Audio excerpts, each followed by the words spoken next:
نمود و نمائش کے لیے، دکھاوے کے لیے، اپنی دولت کا اظہار کرنے کے لیے، اور مال خرچ کرنا جہاں کوئی ضرورت نہیں۔ بچی کی شادی ہے تو کوٹھی پوری بقعہ نور بنی ہوئی ہے، بجلی خرچ ہو رہی ہے، یہ ہو رہا ہے، اس کے اوپر کتنا خرچ ہو رہا ہے، کائے کے لیے؟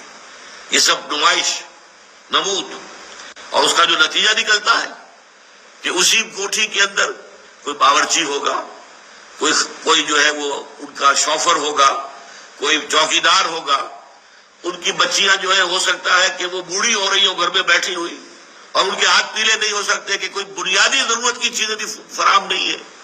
ان کے دلوں میں محبت پیدا ہوگی سیٹھ صاحب کے لیے، یا یہ کہ نفرت پیدا ہوگی، نفرت اور غصہ۔